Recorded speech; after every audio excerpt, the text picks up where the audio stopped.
नर्मदा जयंती के अवसर पर मध्य प्रदेश के लोक निर्माण विभाग के मंत्री राकेश सिंह के द्वारा रेतनाका क्षेत्र से ग्वारीघाट तक पदयात्रा की गई। साथ ही ग्वारीघाट पहुंचकर मां नर्मदा का पूजन अर्चन करते हुए मां को चुनरी भेंट की गई। इस दौरान प्रदेश के नगरीय प्रशासन मंत्री सहित पीडब्ल्यूडी मंत्री राकेश सिंह व महापौर जगत बहादुर सिंह अन्नू सहित सभी ने मां नर्मदा की पूरे विधि विधान से पूजन अर्चन किया। नर्मदा के उद्गम स्थल अमरकंटक, मंडला, डिंडोरी, सिवनी, नरसिंहपुर, होशंगाबाद आदि क्षेत्रों में भी हर्षोल्लास के साथ नर्मदा जयंती मनाई गई। शहर के ग्वारीघाट, लमेटा घाट, भेड़ाघाट, तिलवारा घाट में श्रद्धालु रात 12 बजे के बाद से ही मां नर्मदा का पूजन अर्चन करने पहुंच रहे हैं।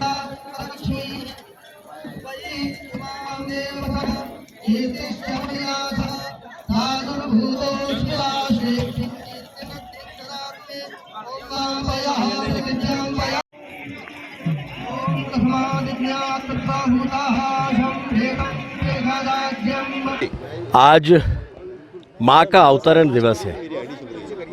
जीवनदायिनी माँ, पुण्य सलीला माँ, जिनके दर्शन मात्र से पुण्य और मोक्ष की प्राप्ति होती है। और ऐसी माँ का जब अवतरण दिवस है तो आप देख रहे हैं कि लोगों में अगाध श्रद्धा भाव है, भक्ति है।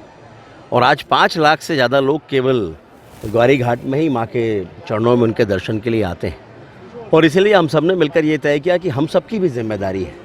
माँ जीवनदायिनी है, लेकिन जीवनदायिनी स्वच्छ रहें, इसके लिए हम सबको भी मिलकर प्रयास करना पड़ेगा।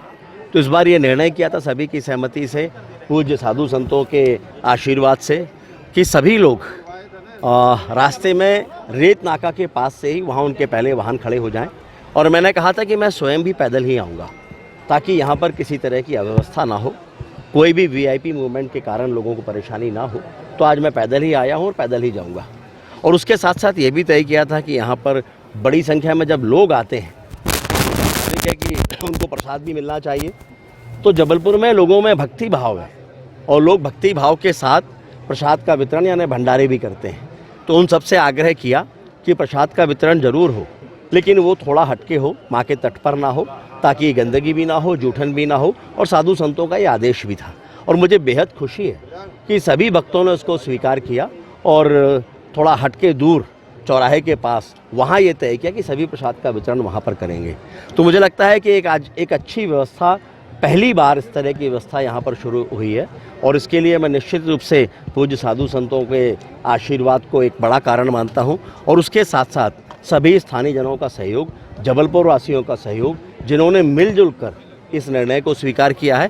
अभी माँ की चुनरी भी हम चढ़ाएँगे। इस बार एक अलग व्यवस्था बनी है कि माँ की चुनरी इस पार से उस पार दोनों तरफ के अर्पित करने के लिए एक ये रस्सा बांधा गया है, जिसके माध्यम से माँ की चुनरी उस पार तक जाएगी। और एक बहुत सुंदर दृश्य होगा माँ को अर्पित होने वाली चुनरी का।